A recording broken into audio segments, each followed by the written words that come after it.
Yo, what's up sa inyo mga tiny fans and welcome back to my YouTube channel. So for today's video guys, papansin nyo, ayan, naglinis tayo ng mga tank natin kasi meron tayong mga bago nating isda. So pasensya na guys, ito yung mata ko dahil kakagising ko lang at sobrang puyat, nakahintay ng van kung mga ilang oras na tayo nakatulog. Tayo nagising tayo dahil tumatawag yung van. So ayan, ano tayo guys, unpack tayo ng mga plastic. Papakita ko sa inyo yung mga dumating natin mga bagong isda. So okay guys, tara. Okay guys, may iba tayong gagawin natin yung setup. Nakabili ko lang ating camera at papakita ko sa inyo yung mga isda. And then nalagay natin yung kanya-kanyang mga lagayan. Tapos syempre, close up natin yung video para mas makita nyo naman yun. So guys, time lapse natin. So ito guys, yung ating mga daniels. May pang kulay ito guys.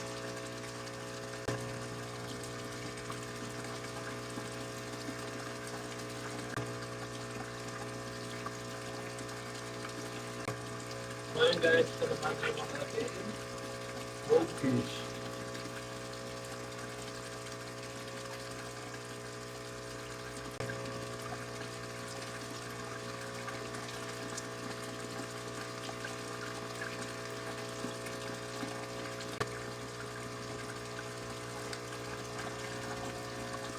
So ito guys, sorting natin.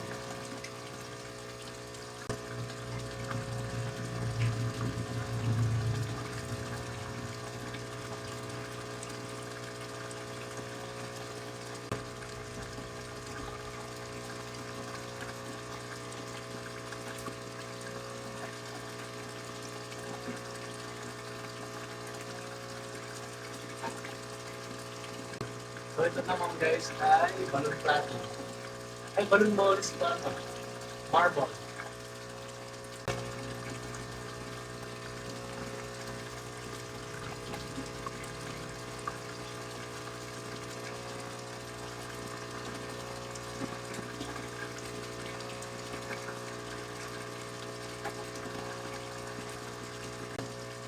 Ito guys, Cozy and Sumatra Barbies.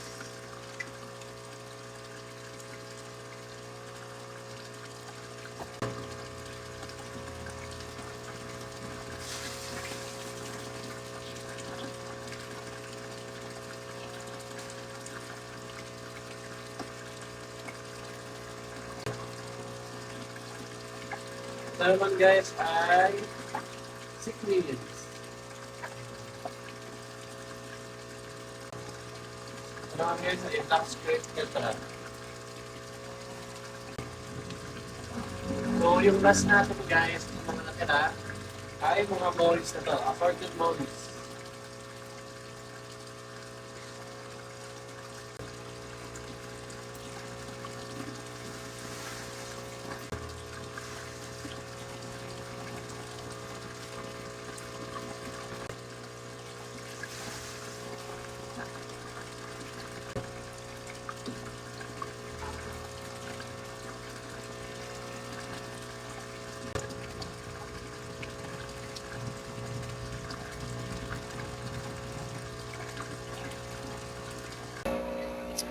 So yun guys, lagyan na natin yung mga isla natin sa kanya-kanya mga lagayan. Makakasaya yan. Dito guys, ang daming mga isla. Oh. So yun guys, back camera ko para mas makita nyo ng ayos. So yan, good morning sa inyo mga ka-tiny fins. Sa fish room stock tayo ngayong araw, November 23, Thursday. So ayan, kung mapapansin nyo, marami tayong available na stock ngayon at bibigyan kayo ng quick tour. So dito sa ating 80 gallons, yan, sa ating 80 gallons, meron tayo dito mga breeder size na mga Glotetra. Meron din tayo dito mga market size na Glotetra. At the same time, meron din tayo dito mga bagong dating na platy.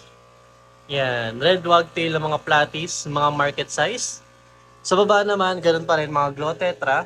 At meron din tayo dito mga Showa, Puhaku, at saka mga red swordtail. Yung mga red swordtail natin guys, yan, mga bagong dating yan. At mga market size lang din sila. Pero yung mga Kuhaku natin, ito dun, Kuhaku, yung Showa natin, mga breeder size sila. So, ayan, mga 80 gallons natin yan. Tapos ito sa baba, 80 gallons din. Tapos meron tayo dito mga ah goldfish. Ito yung mga ano lang, small size. Tapos dito naman, meron tayo dito mga big size na mga goldfish, mga breeder. Ayan. At meron din tayo dito mga bagong ting na mga mollies. Ayan, meron tayo dito marble and silver. At black skirt tetra. Ayan. So, marami yan sila. Marami tayong mga mollies dito, guys. Sa baba naman yan, meron din tayong mga assorted mollies. Mga black to, lyre tail. Ayan. Tapos may mga breeder size sila goldfish. Tapos dito naman guys, sorry medyo madilim, pero meron tayo dito mga cichlids. Cichlids and golden gourami. So sa cichlids natin meron tayong tangerine, yellow prince, Benestus, tsaka ice blue. Ayan. Tapos dito naman meron tayo dito mga Sumatra barbs. Ayan. Sumatra barbs, rosy barbs. Ayan. Tapos meron tayong mga tiger barbs. Ayan guys, sorry kung kulang sa punas to guys. Ayan. Mga bagong dating yan. At kung mapapansin nyo guys, kondisyon na yan kahit mga bagong dating yan. Pero konting recover pa. Siguro mga maya-maya pag umaraw na. Ayan, panigurado. Kondisyon na yung mga yan. Tapos ito mga breeder size ulit ng mga glow tetra. So marami tayong glow tetra guys. Naka-promo yan. Sa baba, glow tetra pa rin. Tapos ito meron tayo dito mga bagong dating na mga balloon mollies. Mga marble. Yan, marble and black. Tapos dito naman, yan pa rin yung ating mga 24K 24K mollies. Meron tayo dito mga bagong dating na green danyos, blue danyos. Ayan, marami tayong mga danyos na dumating. Tapos meron tayo dito mga pink danyos. Tapos yan nga, yung mga silver and marble balloon mollies. Yan, pink danyos. Sa baba, mga pink danyos. Tapos syempre guys dito, marami tayo yung mga mollies, living mollies natin dyan. So ayan ang ating mga dumating. At sana nakita nyo, sa itong mga ganito guys, i-repaint natin yan. Ayusin natin yan kasi nga medyo nagkakalawang kasi nga laging nababasa. Pero okay lang dahil yung ginamit natin na bakal dito ay makapal. Makapal yan guys. Konting repaint lang, tatanggalin lang natin yung mga kalawang. Tapos syempre guys, mga accessories. Yan, marami pa naman tayo. Yan, pakain, fish food. So yan. So ayan guys, may liwanag na at mapapakita ko na sa inyo ang mga isda natin.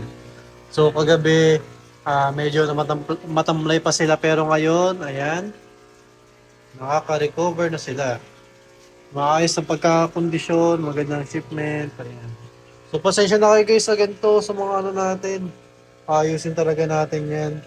Medyo busy lang talaga yan, katulad ng mga yan. Pero okay lang naman yan, wala naman na sa mga isda yan. Kasi nga dito, lagi tayong nagbabasa ng mga aquarium na lalagay ng mga tubig. Kaya ganyan, nagkakaroon ng kalawang. Pero ito naman guys, matibay naman yan. Makapal ang ating ginamit para pang heavy duty. So ayan, mapapansin nyo yung mga isda natin. Sobrang gaganda. So far, may mga ilang casualties. Hindi naman nawawala yung casualty guys. Talagang meron talaga at meron. Pero buti, sobrang minimal lang, sobrang konti lang. Siguro, hindi pala lagpas sa 10 yung ating nawalang mga isla. Pero ganun talaga, kasama yun sa pag-fish keeping. Lalo na pag mga dumadating galing sa malalayong lugar. So, ayun lang guys, in-update ko lang kayo dito. At kagabi na ako gumawa ng outro, kaya yun na. Babush! So yun guys, hindi na magtatapos ng video na to at sana nag-enjoy kayo at susubukan ko na mag-upload lagi ng mga videos natin, mga fish room stock, mga breeding, or if ever yung mga request yung mga video, send nyo lang sa akin or comment down below kung ano mga gusto yung video na gawin natin. So yun lang guys, maraming salamat sa panonood at sa patuloy na pagsuporta. Don't forget to follow and like my page sa Facebook, Tiny Fins Fishes, and don't forget to like this video and subscribe to my channel. So, yun lang guys. Happy fish keeping sa inyo. Keep safe and God bless. Peace.